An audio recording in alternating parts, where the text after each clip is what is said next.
Praise the lord. ఈరోజు దేవుని వాగ్దానము, మన ప్రభువైన యేసుక్రీస్తు ద్వారా రక్షణ పొందుటకే దేవుడు మనలను నియమించెను గాని ఉగ్రత పాలగుటకు నియమింపలేదు. తెస్సలోనికైలకు రాసిన మొదటి పత్రిక 5వ అధ్యాయము 9వ వచనము.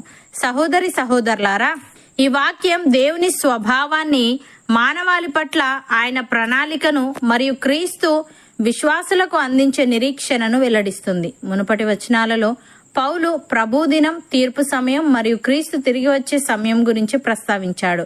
అయితే ఈ వచనంలో విశ్వాసుల పట్ల దేవుని ఉద్దేశం ఆయన కోపాన్ని అనుభవించడం కాదు గాని యేసుక్రీస్తు ద్వారా రక్షణ పొందడమే అని నొక్కి చెప్తున్నాడు. ప్రియులారా, దేవుడు చంచలుడు లేదా ప్రతీకారవాది కాదు. బదులుగా ఆయన న్యాయవంతుడు మరియు దయగలవాడు. మనము ఉగ్రత పాలు కాకుండా రక్షణ పొందాలనే ఆయన ఆశిస్తున్నాడు. ఉగ్రత అనేది పాపానికి వ్యతిరేకంగా దేవుని నీతివంతమైన తీర్పును సూచిస్తుంది. అయితే రక్షణ యేసుక్రీస్తుపై విశ్వాసం ద్వారా ఆయన అందించే నిత్యజీవ బహుమానాన్ని సూచిస్తుంది. దేవుడు తన ప్రేమలో తన కుమారుడైన యేసుక్రీస్తు బలి ద్వారా మానవాళి తనతో సమాధాన పడడానికి ఒక మార్గాన్ని అందించాడు. క్రొత్త నిబంధన అంతటా యేసు దేవునికి మరియు మానవాళికి మధ్యవర్తిగా ప్రకటించబడ్డాడు. ప్రపంచంలోని వివిధ తప్పుడు మార్గాలు మరియు తత్వాలకు భిన్నంగా రక్షణ పొందడానికి ఏకైక మార్గం ఆయనే అనేది ఆయన ప్రత్యేకతను తెలియజేస్తుంది.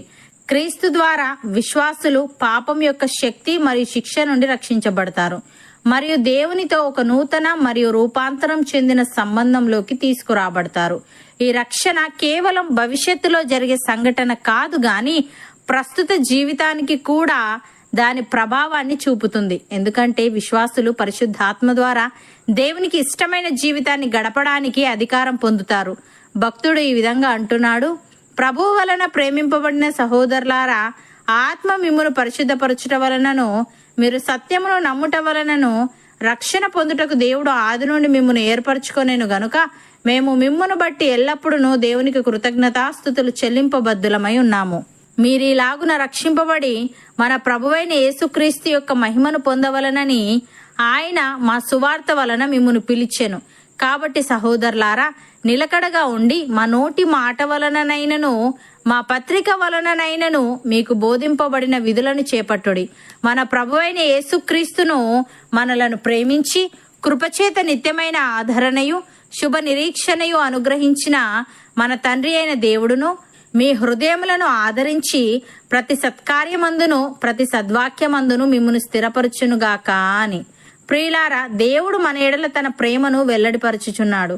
ఎట్లనగా మనం ఇంకను పాపులమై ఉండగానే క్రీస్తు మన కొరకు చనిపోయెను. కాబట్టి ఆయన రక్తము వలన ఇప్పుడు నీతిమంతులముగా తీర్చబడి మరింత నిశ్చయముగా ఆయన ద్వారా ఉగ్రత నుండి రక్షింపబడుదుము. ఏలైనగా శత్రువులమై ఉండగా ఆయన కుమారుని మరణము ద్వారా మనము దేవునితో సమాధానపరచబడిన ఎడల సమాధానపరచబడిన వారమై ఆయన జీవించుట చేత మరి నిశ్చయముగా రక్షింపబడుదుము. యేసయ్య ఈ విధంగా అంటున్నాడు: తండ్రి కుమారుని ప్రేమించుచున్నాడు గనుక ఆయన చేతికి సమస్తము అప్పగించి ఉన్నాడు. కుమారుని యందు విశ్వాసముంచువాడే నిత్యజీవము గలవాడు.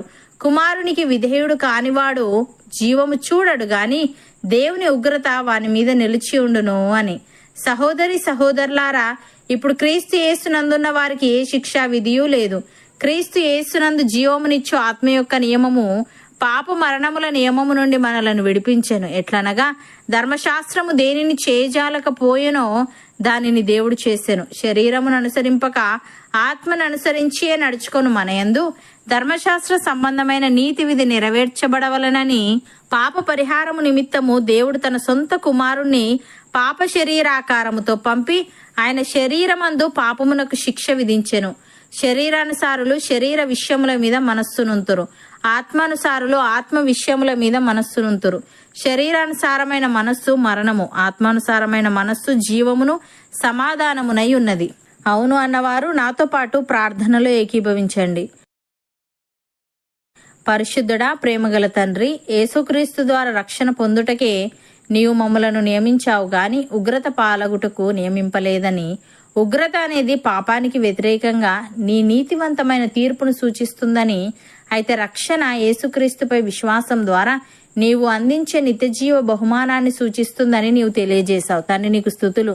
దేవా, మేము నీ యందు విశ్వాసముంచి పాపం యొక్క శక్తి మరియు శిక్ష నుండి రక్షించబడి నీతో ఒక నూతన మరియు రూపాంతరం చెందిన సంబంధంలోకి వచ్చుటకు సహాయము దయచేయమని మేము నిలకడగా ఉండి మాకు బోధింపబడిన విధులను చేపట్టుచు ప్రతి సత్కార్యమందును ప్రతి సద్వాక్యమందును స్థిరపడుటకు కృపచూపమని ఆత్మానుసారమైన జీవితమును మాలో ప్రతి ఒక్కరికి నీవే అనుగ్రహించమని యేసుక్రీస్తు నామమున ప్రార్థిస్తున్నాము తండ్రి. ఆమెన్.